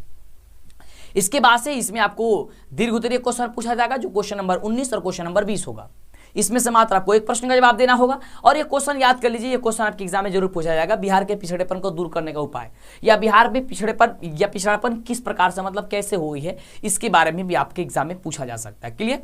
अब चलिए अब बात करते हैं हम आगे। अब ध्यान दीजिएगा, अब हम लोग आगे बढ़ते हैं। तो आगे जो है हम लोगों का वो क्या है जी, तो भूगोल का क्वेश्चन शायद आएगा, ठीक ना। कहां गया भूगोल का क्वेश्चन जी? अर्थशास्त्र हो गया, और उसके बाद भूगोल यहां है। देखिए ध्यान से, ये इधर भाग जाता है यार, दिमाग खराब हो जाता है कभी कभी। चलो यहां है, ठीक ना। अब चलिए, अब यहां पे भूगोल से कुछ क्वेश्चन पूछा जाएगा। भूगोल में जो क्वेश्चन होगा वो 21 नंबर क्वेश्चन से लेकर के 26 नंबर तक रहेगा, और इनमें 6 प्रश्न पूछा जाएगा जिसमें से 3 प्रश्न का जवाब देना होगा। यानी आप कुल मिलाकर समझे तो इतिहास से आपको क्वेश्चन जो है वो 6 पूछा जाएगा जिसमें से 3 प्रश्न का जवाब देना होगा। आपको अर्थशास्त्र से कितना क्वेश्चन सर? तो 4 क्वेश्चन पूछा जाएगा जिसमें से 2 प्रश्न का जवाब देना है। लोकतांत्रिक यानी कि राजनीतिक विज्ञान से आपसे 4 प्रश्न पूछा जाएगा जिसमें से 2 प्रश्न का जवाब देना होगा। लेकिन बात करते हैं अगर भूगोल की, तो भूगोल में आपको लघुत्तरीय प्रश्न 6 पूछा जाएगा जिसमें 3 प्रश्न का जवाब देना होगा। यानी कि इतिहास और भूगोल 2 से 6 को क्वेश्चन आई, जिसमें से 3 को के जवाब दो बटे, ठीक बा। तो इस तरीके से आपको जवाब देना है और समझना है। तो इसमें कौन सा क्वेश्चन बेहतर है? तो ध्यान दीजिएगा, क्वेश्चन है कि जैव तथा अजैव संसाधन क्या है, उदाहरण देकर के समझाइए। अब ये क्वेश्चन अपने आप में बेहतर है कि जैव तथा अजैव। अब आइए देखते हैं कि जैव तथा अजैव क्या है, इसके क्या बारे में आपको लिखना होगा जिससे कि आपका पूरा का पूरा नंबर मिलेगा और कोई भी दिक्कत नहीं होगा। तो ध्यान दीजिएगा, सबसे पहले हम बात करते हैं जैव के बारे में। तो ध्यान दीजिएगा, लिखना होगा वे सभी संसाधन जिनकी प्राप्ति जीवमंडल से होती है और जिनमें जीवन व्यक्त होता है जैव संसाधन कहलाते हैं। जैव संसाधन वह है जो वन, प्राणीजात आदि है। क्लियर? ये आपका उदाहरण के रूप में हो जाएगा। अगर बात करते हैं अजैव के बारे में, तो वे सभी संसाधन जो निर्जीव वस्तु से बने हैं उसे अजैव संसाधन कहते हैं। अजैव संसाधन की नवीकरणीय युग तथा अनवीकरणीय युग दोनों होते हैं। भूमि तथा जल निर्माण योग्य अजैव संसाधन है, जबकि लोहा तथा बॉक्साइड अनवीकरणीय युग अजैव जो है वो आपका क्या है, आपका संसाधन है। तो जैव संसाधन, अजैव संसाधन, यानी कुल मिलाकर बात करें जो जीवित प्राणी है उससे अगर हम ले रहे हैं, किसी चीज का इस्तेमाल कर रहे हैं, वो आपका जैव में आ जाएगा। जो निर्जीव वस्तु है जैसे कि आपका हो गया कोई भी होगा, टेबल हो गया, कुर्सी हो गया, कोई भी चीज हो गया, वो आपका अजैव में आ जाएगा, ठीक ना। तो ये चीजें आपको लिखना होगा, आपको पूरा का पूरा नंबर दे दिया जाएगा। चलिए, एक एक क्वेश्चन आपके लिए काफी महत्वपूर्ण क्वेश्चन है जब आप 16 फरवरी के दिन बिहार बोर्ड से एग्जाम देने जाइएगा सामाजिक विज्ञान के दिन। तो क्लियर? अगला देखिए, अगला कह रहा है कि बहुउद्देशीय परियोजना से आप क्या समझते हैं। यह क्वेश्चन अपने आप में बेहतर है, काफी ज्यादा खास है कि बहुउद्देशीय परियोजना। तो ध्यान दीजिएगा, आपको लिखना होगा विकास की ऐसी परियोजना जिसमें विकास के कई उद्देश्य की साथ साथ पूर्ति हो सके, बहुउद्देशीय परियोजना कही जाती है। आजादी के बाद देश को आत्मनिर्भर बनाने के लिए नदी घाटी परियोजनाओं पर बल दिया गया। इस परियोजनाओं के विकास के कई उद्देश्य हैं, जैसे बाढ़ नियंत्रण, मृदा अपरदन पर रोक, सिंचाई एवं पीने योग्य जल की आपूर्ति, विद्युत उत्पादन, उद्योगों को जल आपूर्ति, मत्स्य पालन एवं वन्य जीव संरक्षण, पर्यटन, परिवहन आदि जो है ये काफी ज्यादा इसमें महत्वपूर्ण नाम रखती है। यही आपका जवाब होगा और इसी चीज को आपको लिखना होगा। क्लियर? चलिए आगे बात करते हैं, अगला क्वेश्चन कौन खास है। तो अगला क्वेश्चन बड़ा ही महत्वपूर्ण क्वेश्चन है और क्वेश्चन हम सभी का कह रहा है बहुत ही शानदार क्वेश्चन है। कह रहा है कि खनिज का क्या महत्व है। बाबू खनिज का महत्व, अब खनिज का महत्व के बारे में हमको समझना है कि आखिर मेरे बाबू खनिज का क्या महत्व होता है।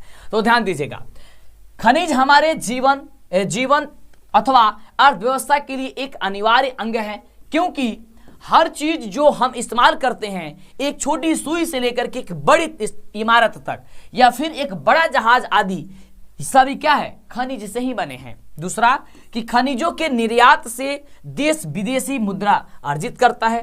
तीसरा है कि खनिजों के खनन से लोगों को रोजगार मिलता है। चौथा है कि कोयला तथा पेट्रोलियम जैसे खनिज ऊर्जा के प्रमुख स्रोत है। बस यही चीज आपको लिखना होगा और आपको खनिज का महत्व के बारे में जब आएगा आपके एग्जाम में तो क्लियर हो गया। अब चलिए अगला क्वेश्चन क्या कह रहा है, जो कि बहुत ही बढ़िया क्वेश्चन है, ध्यान दीजिएगा। क्वेश्चन क्या कह रहा है, क्वेश्चन हम सभी का है कि स्वामित्व के आधार पर, ध्यान दीजिएगा, स्वामित्व के आधार पर उद्देश्यों को उदाहरण सहित वर्गीकृत कीजिए। बहुत बढ़िया क्वेश्चन है कि स्वामित्व के आधार पर, तो ध्यान दीजिएगा कि स्वामित्व के आधार पर उद्योगों को दो भागों में विभाजित किया जा सकता है। पहला सार्वजनिक उद्योग, इसका संचालन सरकार स्वयं करती है, और जैसे दुर्गापुर, भिलाई, राउरकेला स्थित लौह इस्पात है। दूसरा संयुक्त अथवा सहकारी उद्योग, ऐसे उद्योग में दो या दो से अधिक व्यक्तियों का सहकारी समितियों का योगदान होता है, जैसे ऑयल इंडिया लिमिटेड, महाराष्ट्र के चीनी उद्योग, अमूल उद्योग जो कि गुजरात में है इत्यादि, ये आपकी चीज हो सकती है। क्लियर, तभी ये आपको लिखना होगा और आपको पूरा का पूरा नंबर दे दिया जाएगा। अगला क्वेश्चन बहुत ही खास है कि बिहार में धान की फसल के लिए उपयुक्त भौगोलिक दशाओं का उल्लेख कीजिए। जो बिहार में धान है उसके लिए भौगोलिक जो दशाएं हैं वो क्या क्या हो सकती है, क्या क्या है होनी चाहिए, उसको देखिए।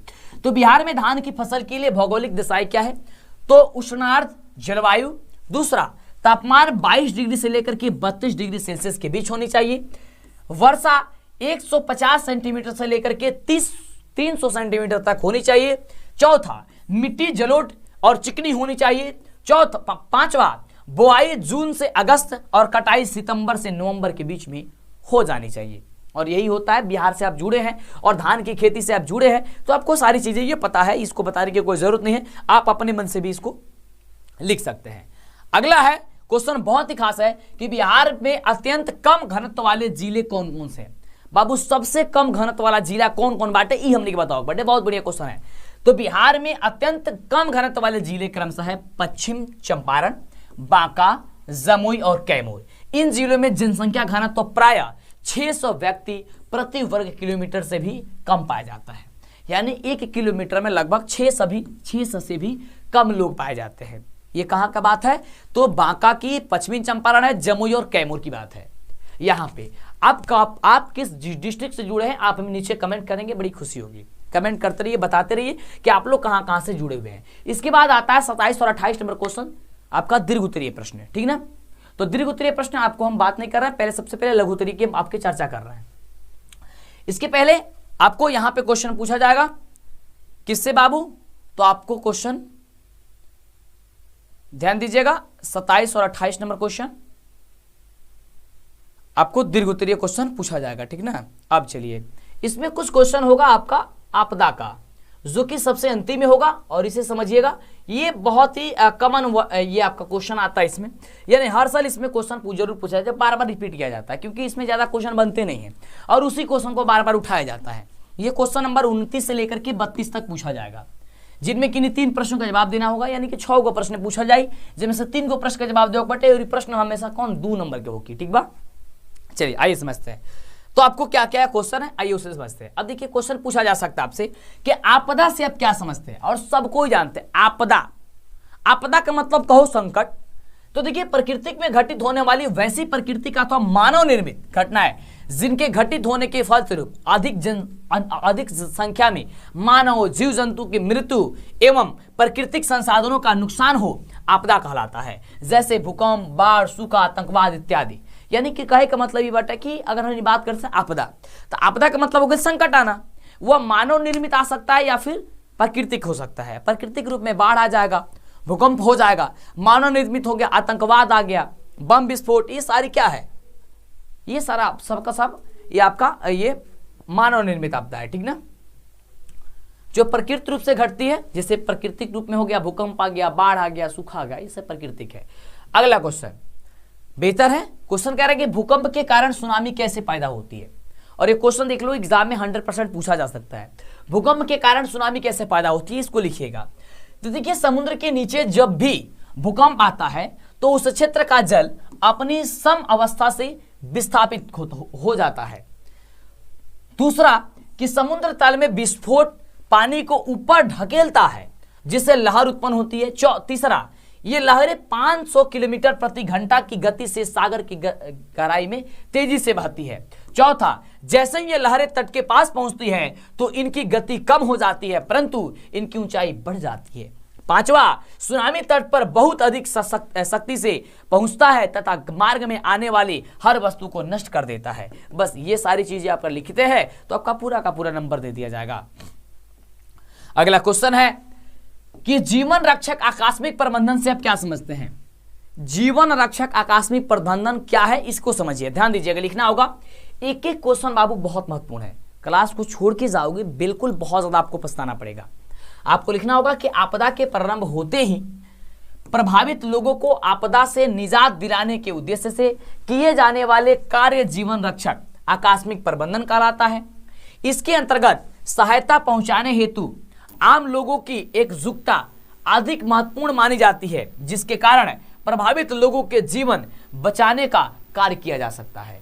बस यही बात आपको लिखना होगा एग्जाम में और आपका पूरा का पूरा नंबर मिल जाएगा। आपको बताई दी कि पीडीएफ कैसे मिलेगा, नहीं है तो इसका जरूर आप लोग स्क्रीनशॉट ले लीजिए अगर आप पीडीएफ नहीं ले पा रहे हैं तो। चलिए अगला क्वेश्चन बहुत ही खास है, करें कि सुखाड़ में मिट्टी की नमी को बनाए रखने के लिए आप क्या करेंगे? अगर जहां पे सुखाड़ हो रहा बटे वो अगर मिट्टी में नमी बनावा रह के चाहिए ओकरा खातिर क्या करेंगे आप? तो आपको करना क्या होगा, ध्यान दीजिएगा कि सुखाड़ में मिट्टी की नमी को बनाए रखने के लिए घास का आवरण रख देना चाहिए। साथ ही खेतों की गहरी खुदाई किया जाना चाहिए जिससे मृदा में नमी बनी रहे। बस यही चीज अगर आप लिखते हैं तो आपका पूरा का पूरा जो नंबर है वो दिया जाएगा और किसी प्रकार की आपको दिक्कत जो होगी वो नहीं होगी, ठीक ना। चलिए तो इस तरीके से आपने देखा पूरा का पूरा आपने इस सोशल साइंस का, और इसके पहले भी एक और वीडियो हमने बना दिया है इसके बारे में, और बोले थे ना कि क्लास से पहले मतलब कि आपको एग्जाम से पहले लगभग 4-5 वीडियो ही बताएंगे और 4-5 को क्लास में तार पूरा तैयारी हो जाए। तो नीचे डिस्क्रिप्शन में प्लेलिस्ट के लिंक दिहल बटे, वो लिंक चेक करके और सारा वीडियो के सेक्शन लगा दिहल बटे, वो एक वीडियो देखबा। साइंस के पर क्लिक करबा तो साइंस के खाली वीडियो आई, सोशल साइंस के क्लिक करबा तो खाली सोशल साइंस के वीडियो आई, संस्कृत के क्लिक करेंगे संस्कृत का आएगा, हिंदी का क्लिक करेंगे हिंदी का आएगा। तो सारा वीडियो सारा क्लास देखिए, बेहतर तैयारी कीजिए और अपने एग्जाम में जबरदस्त रिजल्ट आइए। और चैनल को सब्सक्राइब नहीं किए हैं तो सबसे बड़ी गलती कर रहे हैं, तो जरूर चैनल को सब्सक्राइब करें और अपने दोस्तों में शेयर करेंगे। फिर मिलेंगे इसी तरह का हमारे वीडियो के साथ बाबू नेक्स्ट वीडियो में, और क्लास को जरूर कंटिन्यू देखा करें क्योंकि समय आपके पास काफी ही कम है।